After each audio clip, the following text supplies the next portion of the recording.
Tuesday, which is Apologetics in Discord. Please, if you haven't already, do click on the link. Nothing awful happens apart from, well, no, nothing awful happens. You just get thrown into the server. So if you're not very au fait with Discord, that can take a minute to get used to, but not a very long minute.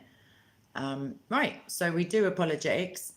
I don't think that this year on the schedule that we're on week 8 Apologetics at the moment. I don't believe we've included any Lewis, C.S. Lewis. He is one of my favourite lay theologians and authors. Hello, man like age, and converts to Christianity. So without further ado, God bless everybody preemptively. Obviously, I hope he does anyway without me saying so. But yeah, I'm going to kind of ignore the live chat and I'm going to crack on because it's not a short piece, really. So it's called The Grand Miracle. One is very often asked at present whether we could not have a Christianity stripped, or as people who ask it say, freed from its miraculous elements. A Christianity with the miraculous elements suppressed. Now, it seems to me that precisely the one religion in the world, or at least the only one I know, with which you could not do that is Christianity. In a religion like Buddhism, if you took away the miracles attributed to Gautama Buddha in some very late sources, there would be no loss. In fact, the religion would get on very much better without them, because in that case, the miracles largely contradict the teaching. Or even, in the case of a religion like Mohammedanism, nothing essential would be altered if you took away the miracles. You could have a great many miracles. They are only in the nature of a digression or illuminated capitals. But you cannot possibly do that with Christianity, because the Christian story is precisely the story of one grand miracle. The Christian assertion being that what is beyond all space and time, which is uncreated, eternal, came into nature, into human nature, descended into his own universe and rose again, bringing nature up with him. It is precise. There may be many admirable human things which Christianity shares with all other systems in the world, but there would be nothing specifically Christian. Conversely, once you have accepted that, then you will see that all other well-established Christian miracles, because of course there are ill-established Christian miracles, there are Christian legends just as much as there are heathen legends or modern journalistic legends. You will see that all the well-established Christian miracles are part of it, that they all either prepare for or exhibit or result from the incarnation. Just as every natural event exhibits the total character of the natural universe at a particular point and space of time, so every miracle exhibits the character of the incarnation. Now, if one asks whether that grand central miracle in Christianity is itself probable or improbable, of course, quite clearly, you cannot be applying Hume's kind of probability. You cannot mean a probability based on statistics, according to which the more often a thing has happened, the more likely it is to happen again. The more often you get indigestion from eating a certain food, the more probable it is, if you eat it again, that you will again have indigestion. Certainly, the incarnation cannot be probable in that sense. It is of its very nature to have happened only once. But then it is of the very nature of the history of this world to have happened only once, and if the incarnation happened at all, it is the central chapter of that history. It is impossible in the same way in which the whole of nature is improbable, because it is only there once and will happen only once. So one must apply to it a quite different kind of standard. I think we are rather in some great work, either a symphony or a novel. There then comes to you a person saying, here is a new bit of the manuscript that I found. It is the central passage of that symphony or the central chapter of that novel. The text is incomplete without it. I have got the missing passage, which is really the centre of the whole work. The only thing you could do would be to put this new piece of the manuscript in that central position and then see how it reacted on the whole of the rest of the work. which you had not noticed before, then I think you would decide it authentic. On the other hand, if it failed to do that, then, however attractive it was in itself, you would reject it. Now, what is the missing chapter in this case? The chapter which Christians are offering. The story of the incarnation is the story of a descent and resurrection. When I say resurrection here, I am not referring simply to the first few hours or the first few weeks of the resurrection. I am talking of this whole huge pattern of descent, down, down, and then up again. What we ordinarily call the resurrection being just, so to speak, the point at which it turns. Think what that descent is. The coming down, not only into humanity, but into those 9 months which precede human birth, in which they tell us we all recapitulate strange pre-human, subhuman forms of life, and going lower still into being a corpse, a thing which, if this ascending movement had not begun, would presently have passed out of the organic altogether and have gone back into the inorganic, as all corpses do. One has a picture of someone going right down and dredging the sea bottom. One has a picture of a strong man trying to lift a very big, complicated burden. He stoops down and gets himself right under it so that he himself disappears. And then he straightens his back and moves off with the whole thing swaying on his shoulders.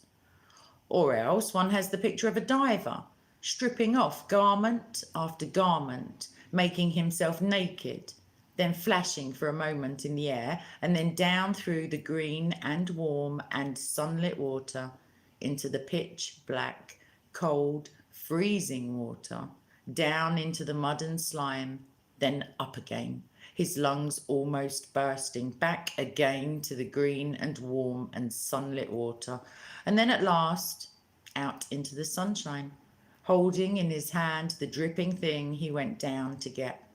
This thing is human nature, but associated with it all nature, the new universe. That indeed is a point I cannot go into, because it would take a whole sermon, this connection between human nature.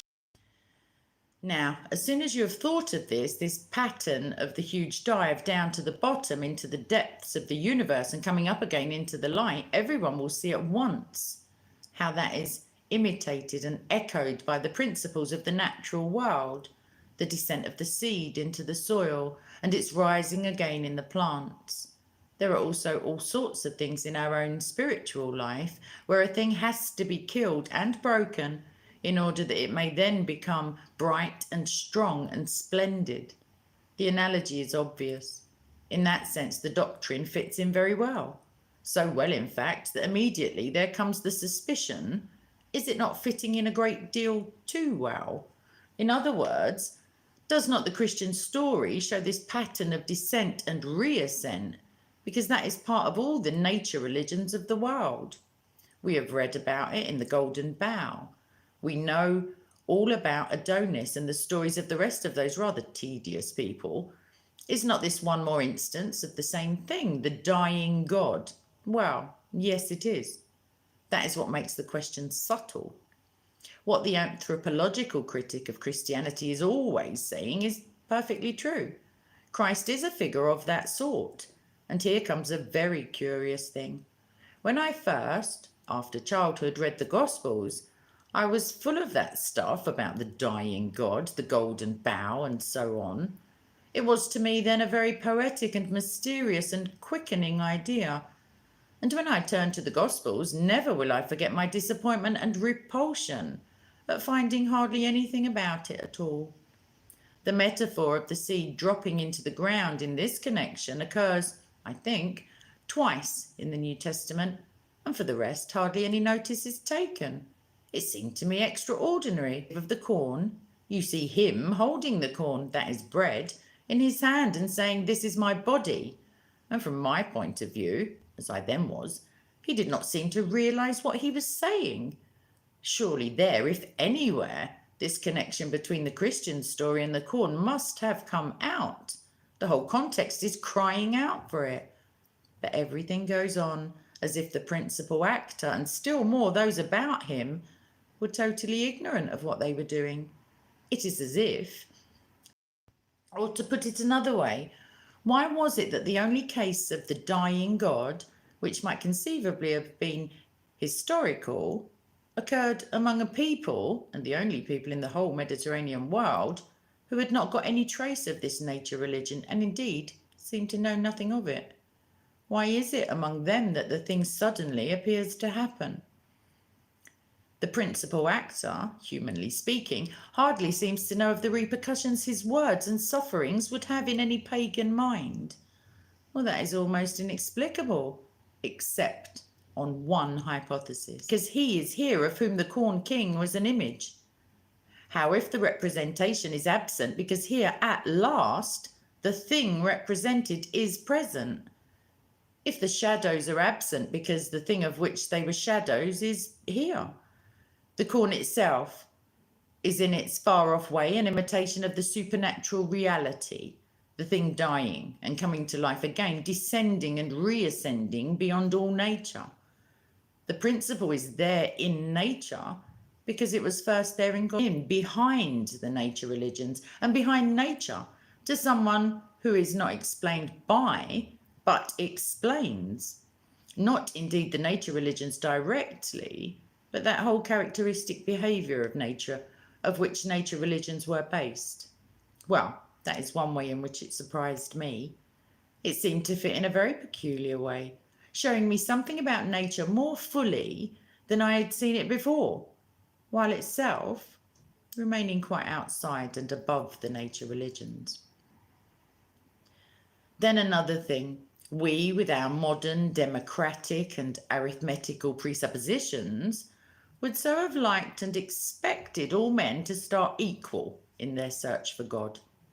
One has the picture of great centripetal roads coming from all directions, with well-disposed people, all meaning the same thing and getting closer and closer together. How shockingly opposite to that is the Christian story. One people picked out of the whole earth, that people purged and proved again and again. Some are lost in the desert before they reach Palestine, some stay in Babylon. To a little point, small as the point of a spear, a Jewish girl at her prayers. That is what the whole of human nature has narrowed to before the incarnation takes place. Very unlike what we expected, but of course not in the least unlike what seems in general, as shown by nature, to be God's way of working. The universe is quite a shockingly selective, undemocratic place out of apparently infinite space, a relatively tiny proportion occupied by matter of any kind. Of the stars, perhaps only one has planets. Of the planets, only one is at all likely to sustain organic life. Of the animals, only one species is rational. Selection, as seen in nature, and the appalling waste which it involves, appears a horrible and an unjust thing by human standards. But the selectiveness in the Christian story is not quite like that.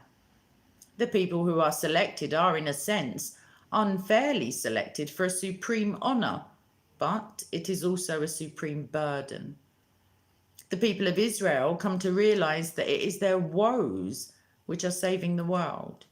Even in human society, though, one sees how this inequality furnishes an opportunity for every kind of tyranny and servility.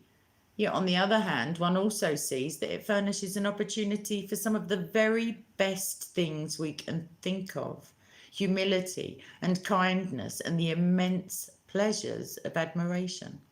I cannot conceive how one would get through the boredom of a world in which you never met anyone more clever or more beautiful or stronger than yourself.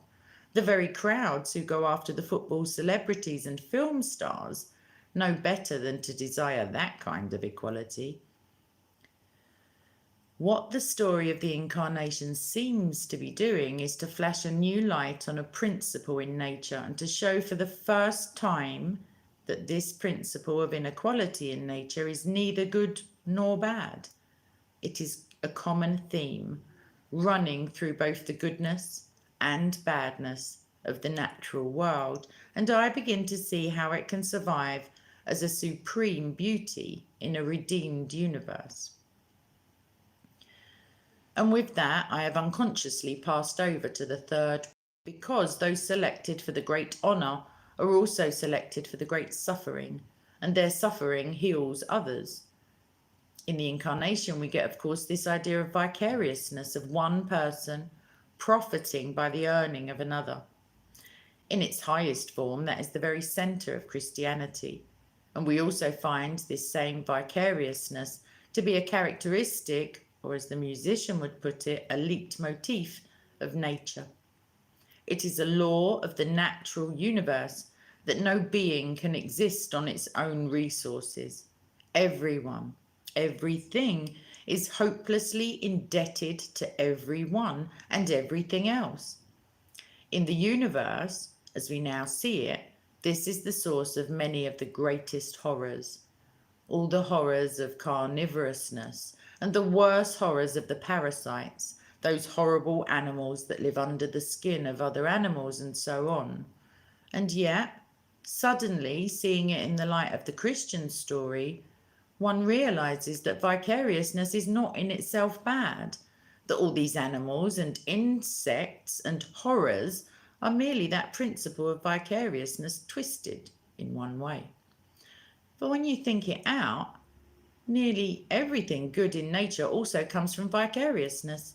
After all, the child, both before and after birth, lives on its mother, just as the parasite lives on its host, the one being a horror, the other being the source of almost every natural goodness in the world. It all depends upon what you do with the principle. So that I find that in a third way also, that what is implied by the incarnation just fits in exactly with what I've seen in nature, and this is the important part, each time it gives it a new twist. If I accept this supposed missing chapter, the incarnation, I find it begins to illuminate the whole of the rest of the manuscript. It lights up nature's pattern of death and rebirth, and secondly, her selectiveness, and thirdly, her vicariousness. Now, I notice a very odd point. All other religions in the world, as far as I know them, are either nature religions or anti-nature religions. The nature religions are those of the old, simple, pagan sort, the fornication in the temple of Aphrodite. The more modern form of nature religion would be the religion started, in a sense, by Bergson, but he repented and died Christian, and carried on in a more popular form by Mr. Bernard Shaw. The anti-nature religions are those like Hinduism and Stoicism, where men say, I will starve my flesh, I care not whether I live or die. All natural things are to be set aside. The aim is nirvana, apathy, negative spirituality. The nature religions simply give a new sanction to what I already always thought about the universe in my moments of rude health and cheerful brutality. The anti-nature religions merely repeat what I always thought about in my moods of lassitude or delicacy or compassion. But here is something quite different. Here is something telling me, well, what? Telling me that I must never, like the Stoics, say that death does not matter. Nothing is less Christian than that. Death, which made life himself, shed tears at the grave of Lazarus, and shed tears of blood in Gethsemane. This is an appalling horror, a stinking indignity. You remember Thomas Brown's splendid remark, I am not so much afraid of death as ashamed of it. And yet, somehow or other, infinitely good. Christianity does not simply affirm or simply deny the horror of death. It tells me something quite new about it. Again, it does not, like Nietzsche, simply confirm my desire to be stronger or cleverer than other people. On the other hand, it does not allow me to say, oh Lord, won't there be a day when everyone will be as good as everyone else? In the same way about vicariousness. It will not in any way allow me to be an exploiter, to act as a parasite on other people, yet it will not allow me any dream of living on my own. It will teach me to accept with glad humility the enormous sacrifice that others make for me, as well as to make sacrifices for others. That is why I think this grand miracle is the missing chapter in this novel, the chapter on which the whole plot turns. That is why I believe that God really has dived down into the bottom. The miracles that have already happened are, of course, as scripture so often says, the first fruits of that cosmic summer which is presently coming on. Christ has risen, and so we shall rise. St. Peter, for a few seconds, walked on the water, and the day will come when there will be a remade universe, infinitely obedient to the will of glorified and obedient men. When we can do all things, when we shall be those gods that we are described as being in Scripture. To be sure, it feels wintry enough still, but often in the very early spring it feels like that.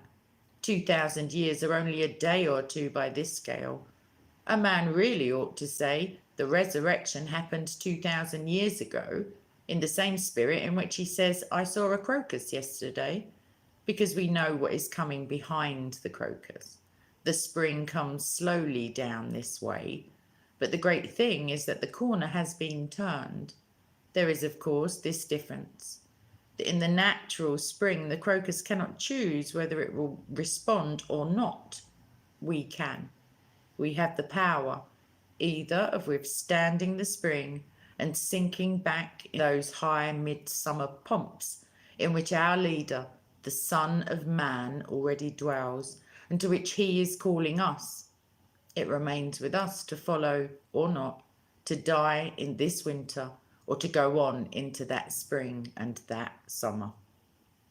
Okay, thank you, Lewis. Right, so let me just have a little look-see at the comments. Yeah, I will continue having a chat in Discord after this, because I do notice that it keeps like buffering, or I don't know, it happened a few times, which isn't very good. But in future I'll use my computer rather than my phone. So does anybody, I know it's pretty wordy, and it really, I think I prefer, Lewis, I think, in text, because you get to kind of digest what he's saying a little more and reread sometimes. Sorry about the buffering. But I think when it replays, I'm not a tech wizard apart from switch it off and switch it on again, but I think it just works out like Romans 8:28 style, really, hopefully. So yeah. All right then. So if there's, let me see who's in here. But the link is in all of the SOCO films and my previous videos. You just click the Discord link and we will see you. Like literally, you just, I don't know, sign in the once, and then that's the lot. Also Dragona as well. You're more than welcome. And Peter, how are you? I don't see you often enough nowadays. So yeah, please do come into Discord. Like, share, subscribe, comment. What was that? I was going to make a point yesterday that I forgot. And it's a very brief point, because I never, to be honest, listened to Ravi Zacharias at all. But I knew the name, and I was kind of pondering it yesterday. I mean, I heard some allegations a very long time ago, and then they didn't really affect me in much of a way at all. But then I was thinking, what if, you know, there must be people out there who have come to Christ through that ministry, and they may be feeling slightly insecure or disillusioned or something of that description. And the thought that came into my mind was Saul in the Bible, and Romans 8:28 always, and Jeremiah 29:11 as well. In short, God can bring goodness, does bring goodness out of the most detestable actions and the most like degrading and, you know, evil and sinful locations and people. Saul, you know, even though he desired righteousness, as it were, his persecution of Christians was detestable and lamentable by Christ. And Christ went as far as to appear to him and ask him, why are you doing this? But God used him to become one of the greatest evangelists of all time. Make no thing to ponder or that came to me is that no human being actually brings you to Christ. The Holy Spirit is the one who, you know, opens your heart and, you know, gives you the circumcision of the ears and the eyes and the, all of that good stuff. So no matter whose words, you know, piqued your interest or you know, gave you an explanation of the gospel and brought you intellectually to Christ, until you have a transformation of your mind, like a psychic change, as it were, and a new heart, all things work to the good of those who love God and are called according to his purpose. And therefore, any people who have converted as the result of Ravi's ministry are hopefully not emboldened, but made to feel more secure by reminding them of that verse. And also Jeremiah, I know the plans for you. I know the plans I have for you, said the Lord, plans to prosper you and not to harm you, to give you a future and a hope. And it's a beautiful passage, actually, and it goes on. So, yeah, I feel better now that I've got that off my mind and into yours, hopefully. And, yeah, God can use anything and everything. God can use sinners and unbelievers. You know, Martin Luther writes a little extensively on the subject of God using a different religion in his writings that I've, you know, to come against Christian nations, you know, when they're in need of it, or when there will be greater good to come out of it. But I digress. Discord is the name of the place where I shall be going almost immediately as soon as I've stopped waffling. And yeah, come and see us. If not, like, share, subscribe, comment, etc., etc. I have a Rumble thing. You can go and find that from the link in the description, and also other links. And yeah, just come and see us. All right, on those bombshells of information, I'm going to scoot right over. So I'll see the lecture peeps in 2 minutes, and anyone new, you are more than welcome. And yeah, God bless you. Oh, Ash Wednesday, I will speak about that tomorrow. Thanks, Harriel. We will run through, like, it can seem a little bizarre, I guess, when you look into it, but can't all good things. So yeah, all right. Enjoy your pancakes if you're having them, and I'll see you soon. God bless. Bye-bye.